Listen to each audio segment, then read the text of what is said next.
Étudier la Bible, un podcast hebdomadaire pour approfondir la Bible, parole de Dieu.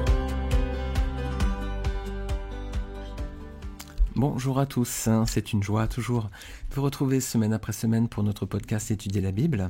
Aujourd'hui on est dans Genèse chapitre 21. Alors on ne va pas traiter tout le chapitre, on va en traiter une première partie qu'on va faire en 2 fois. On va déjà lire des versets 1 au verset 8. Genèse 21, versets 1 à 8. L'Éternel intervint en faveur de Sarah comme il l'avait dit.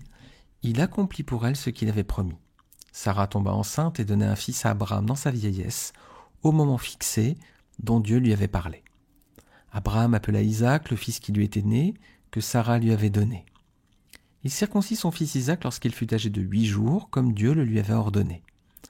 Abraham était âgé de 100 ans à la naissance de son fils Isaac. Sarah dit « Dieu m'a donné un sujet de rire et tous ceux qui l'apprendront riront de moi. » Elle ajouta « Qui aurait osé dire à Abraham « Sarah allaitera des enfants ?» Pourtant, je lui ai donné un fils dans sa vieillesse. L'enfant grandit et fut sevré. Abraham fit un grand festin le jour où Isaac fut sevré. Alors, on va regarder déjà cette première partie, ces 8 premiers versets. Donc déjà, versets 1 à 2, on voit que c'est la naissance du fils de la promesse. C'est l'enfant attendu, l'enfant promis par Dieu. Et ce que Dieu dit ou promet, il l'accomplit toujours. Alors ça nous pose la question à nous-mêmes. Et nous, est-ce que nous faisons toujours ce que nous avons dit? Est-ce que nous accomplissons toujours ce que nous promettons? Vous savez, les enfants, quand vous leur faites des promesses, samedi on ira au parc. Si samedi vous êtes occupé et que vous avez du travail, eux ils vont vous le rappeler en disant « Papa t'as promis ». Donc est-ce qu'on accomplit toujours ce que l'on a promis? Verset 4, Abraham circoncit Isaac son 8e jour. Alors, quel trait de caractère cela nous montre chez Abraham? Qu'il est obéissant à tout ce que Dieu lui dit. Eh bien, Abraham le fait. Alors, et nous aussi, est-ce qu'on est obéissant? Est-ce qu'on fait tout ce que Dieu nous dit?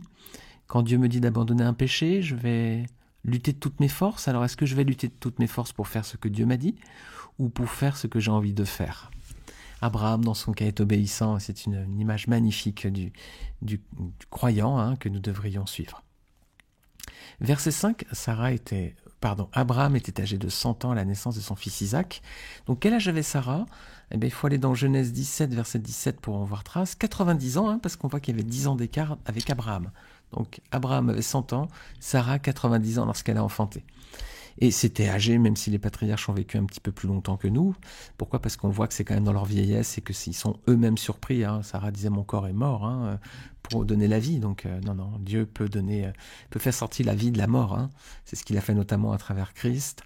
Lorsque Christ meurt sur la croix, en fait c'est la vie éternelle.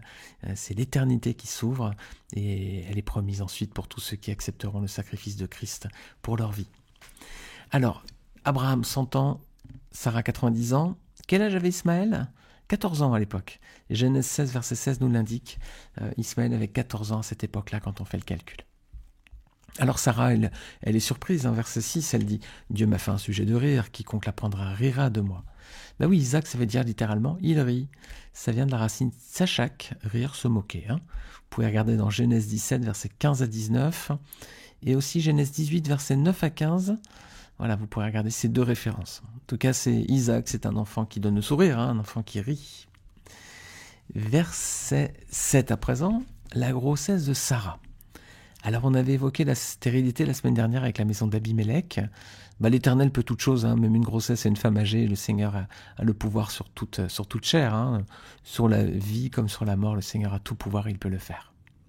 Alors Sarah a eu aussi sa part dans l'accomplissement de cette promesse. Vous regarderez Hébreux chapitre 11 verset 11 à 12. Par la foi, elle était enceinte, donc c'est Dieu qui peut accomplir, mais nous devons seulement croire. C'est notre rôle.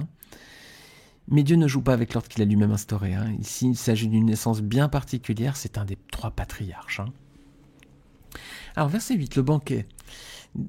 Abraham fait un banquet, c'est une tradition de cette époque. L'archéologie, l'anthropologie montrent qu'à l'époque on faisait des grands banquets. Pourquoi? Parce que les enfants mouraient souvent en bas âge en fait. Il y avait beaucoup de morts prématurées avec les conditions de l'époque. Donc lorsque les enfants passaient le cap des 2 ans, il y avait une grande fête qui était faite à ce moment-là en remerciement, en action de grâce pour cet enfant qui du coup maintenant était sorti un petit peu de la phase dangereuse, de la zone de danger. Alors voilà, c'est ce qu'on pouvait dire sur la naissance d'Isaac, le fils de la promesse, à partir de ces 8 premiers versets. On va lire des versets 9 à 21 à présent. On va voir la deuxième fuite d'Agar au désert. Alors, je lis des versets 9 à 21 du chapitre 21 de la Genèse. Sarah vit rire le fils que l'Égyptienne Agar avait donné à Abraham. Alors elle dit à Abraham, chasse cet esclave et son fils, car le fils de cet esclave n'héritera pas avec mon fils, avec Isaac. Cette parole déplut beaucoup à Abraham, parce que c'était son fils. Cependant Dieu dit à Abraham, que cela ne te déplaise pas à cause de l'enfant et de ton esclave. Quoi que te dise Sarah, écoute-la, car c'est par Isaac qu'une descendance te sera assurée. Je ferai aussi une nation du fils de l'esclave, car il est ta descendance. Abraham se leva de bon matin, il prit du pain, une outre d'eau qu'il donna à Agar et plaça sur son épaule. Il lui remit aussi l'enfant et la revoya. Elle s'en alla et se perdit dans le désert de Beersheba. Quand l'eau de l'autre fut épuisée, elle laissa l'enfant sous un des arbrisseaux. Et elle alla s'asseoir vis-à-vis, à la distance d'une portée d'arc, car elle se disait « Je ne veux pas voir mourir mon enfant ». Elle s'assit donc vis-à-vis de lui et se mit à pleurer tout haut. Dieu entendit les cris de l'enfant. L'ange de Dieu appela Agar depuis le ciel et lui dit « Qu'as-tu, Agar ?» N'aie pas peur, car Dieu a entendu les cris de l'enfant là où il se trouve. Lève-toi, relève l'enfant et tiens-le par la main, car je ferai de lui une grande nation. Dieu lui ouvrit les yeux et elle vit un puits. Elle alla remplir l'outre d'eau et donna à boire à l'enfant. Dieu fut avec l'enfant. Celui-ci grandit, habita dans le désert et devint tireur à l'arc. Il s'installa dans le désert de Paran et sa mère prit pour lui une femme égyptienne. Alors qu'est-ce qu'on peut dire? Verset 9. Comment est appelée Agar ici? L'égyptienne. Voilà, en Genèse 16:8, elle était appelée servante de Saraï par l'ange de l'Éternel. Agar était une égyptienne, c'est donc annoncé déjà dans Genèse chapitre 16 verset 1 aussi. Regardez Genèse 12 versets 14 à 16 également. Probablement elle faisait partie des servantes qu'avait données par Pharaon. Vous vous rappelez, lorsque Abraham était parti en Égypte, il avait dit à propos de Sarah, c'est ma sœur, et puis du coup Pharaon l'avait pris pour femme. Pharaon avait compris que c'était un mensonge. Il avait renvoyé Abraham avec Sarah, et donc on voyait qu'il était reparti avec des troupeaux, des servantes et des serviteurs. Donc on peut supposer que Sarah faisait partie de ce petit contingent qui est parti. Alors ce que le monde nous offre, les amis, peut se transformer en piège. Oui, le monde, l'Égypte, c'est l'image du monde dans la Bible. C'était un cadeau du monde, c'était un piège donc maintenant pour Abraham. Je me rappelle d'un homme politique qui a une grosse affaire parce qu'il avait accepté comme cadeau de très beaux costumes. Voilà, ce que le monde nous offre peut se transformer en piège. Alors verset 9, l'enfant rit à présent et le rire est maintenant un problème, vous voyez. Au départ le rire c'était Sarah qui avait ri dans son cœur parce que Dieu avait dit qu'elle aurait un enfant. Ensuite Dieu avait dit tu auras un fils, il s'appellera Isaac, rire. Et puis à présent on voit que le rire, maintenant c'est les rires d'Ismaël qui sont à présent un problème.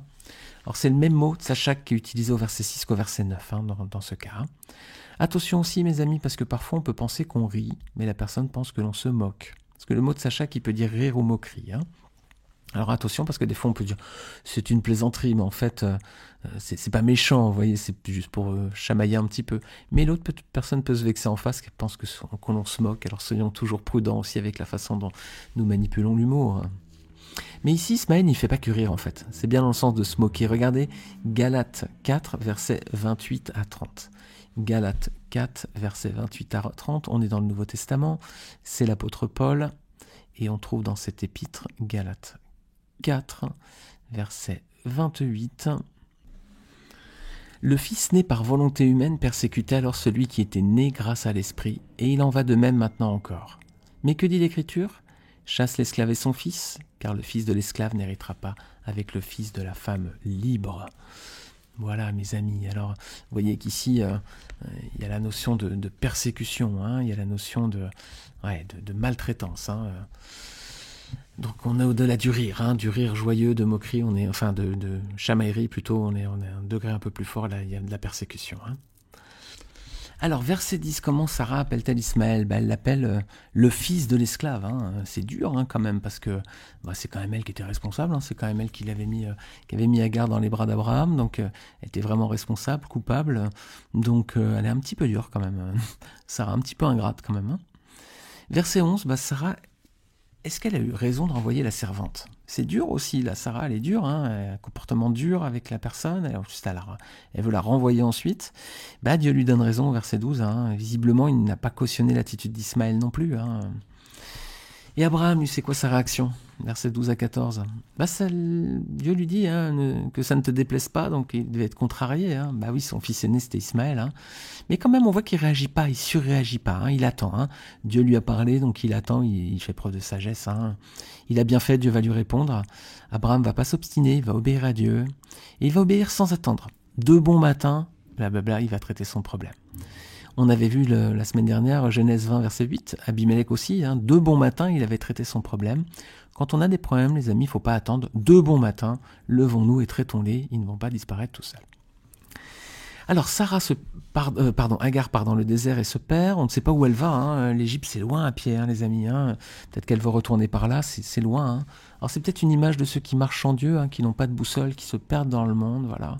Alors qu'est-ce qu'elle fait ? Elle pleure inévitablement, elle est touchante ici, parce qu'on voit sa détresse, on voit elle sent qu'elle va mourir, et son fils aussi, ils n'ont plus rien. Mais heureusement les amis, Dieu intervient, et on voit ici tout l'amour et la compassion de Dieu qui répond à la détresse d'Agar et de son enfant et qui va bénir Ismaël. Oui, le Seigneur il a compassion de ceux qui se perdent. Alors regardez bien un petit détail, qu'est-ce qui fait agir l'Éternel en fait ? Regardez ce que dit le Seigneur. En fait, c'est intéressant parce que on voit que Agar, elle pleure, elle pleure, elle se met vraiment à se répandre, et on la comprend bien. Mais, verset 17, Dieu entendit les cris de l'enfant. Voilà. Donc, elle se met à pleurer, tout haut, verset 16, et verset 17, Dieu entendit les cris de l'enfant. L'ange de Dieu appela Agar depuis le ciel et lui dit, qu'as-tu Agar ? N'aie pas peur, car Dieu a entendu les cris de l'enfant là où il se trouve. Alors c'est intéressant parce que c'est la mère qui pleure et Dieu a entendu les cris de l'enfant. Un petit détail qui est quand même important. Et regardez un autre détail. Est-ce que c'est Dieu qui intervient ? Non, c'est l'ange de Dieu. Donc Dieu a entendu, mais c'est l'ange de Dieu qui parle à Agar depuis le ciel. Alors c'est le même mot qu'on avait vu Genèse 16 avec le verset 7, l'ange de l'Éternel. C'était déjà le mot Malak. Et ici, Genèse 21, 17, c'est également le même mot, c'est Malak. Ange de l'Éternel dans Genèse 16, traduit par Malak, pour le mot ange. Et Genèse 21, ange de Dieu, le mot ange est traduit par Malak. Donc c'est bien le même mot, c'est juste ensuite un synonyme entre Dieu et l'Éternel qui est employé. Donc c'est bien l'ange de l'Éternel, donc on a bien une Christophanie. Et oui, les amis, Dieu entend, et c'est Christ qui agit. On a vu, c'est lui qui est venu sur terre pour régler le problème du péché définitivement sur la croix. Alors, est-ce que Dieu va abandonner Ismaël ? Non, parce que Dieu est bon, Dieu est amour, c'est dans sa nature, donc il ne va pas le condamner. C'était pas de la faute d'Agar. Agar était une servante, elle devait obéir à ses maîtres, donc elle a dû avoir des relations avec Abraham. Et c'était pas la faute du fruit de cette union, Ismaël, donc Dieu pardonne, Dieu a compassion. Il part dans le désert donc de Paran, donc c'est une partie du désert où séjourna Israël. Vous regarderez dans Deutéronome chapitre 1, verset 1 si vous le voulez. Il y a un autre épisode de la Bible qui fait mention de ce désert, c'est 1 Samuel 25, versets 1 à 3. David descend au désert de Paran, et là il va faire la rencontre d'une femme qui s'appelle Abigail, qui a un mari très dur, qui va refuser de donner à manger au roi David, et sa femme Abigail va tout de suite faire à manger pour les troupes. Il va épouser ensuite Abigail lorsque son mari va mourir. Le mari d'ailleurs c'était un descendant de Caleb, comme quoi la valeur de quelqu'un n'est pas héréditaire, et cette femme par contre Abigail c'est une femme vertueuse, et on comprend pourquoi beaucoup de foyers chrétiens ont donné ce nom à leur fille. Alors Agar, en revanche, elle va prendre une fille égyptienne pour son fils. Là, c'est dommage. On voit que c'est l'attrait du monde encore. L'Égypte, c'est toujours l'attrait du monde. Donc dans la Bible, c'était aussi des ennemis du peuple de Dieu. Elle aurait pu revenir d'où elle venait chez Abraham, qui connaissait l'Éternel. Elle aurait pu être bénie, mais elle préfère faire le choix du monde pour elle et son fils. C'est pas le bon choix. Les amis, n'allons pas en Égypte ou ne retournons pas en Égypte. Allons plutôt du côté du Seigneur, là où il se trouve, et plaçons-nous sous sa sécurité, sous sa protection. Voilà les amis, ce que je voulais partager avec vous pour cette première partie du chapitre 8. J'espère que ce podcast vous a plu. N'hésitez pas encore une fois à le partager sur vos réseaux sociaux. Si vous l'écoutez sur une plateforme de podcast, vous pouvez aussi laisser une note et un commentaire. Je vous en remercie par ailleurs. Et je vous dis bonne semaine à tous, que le Seigneur vous bénisse, et à très vite pour un prochain épisode.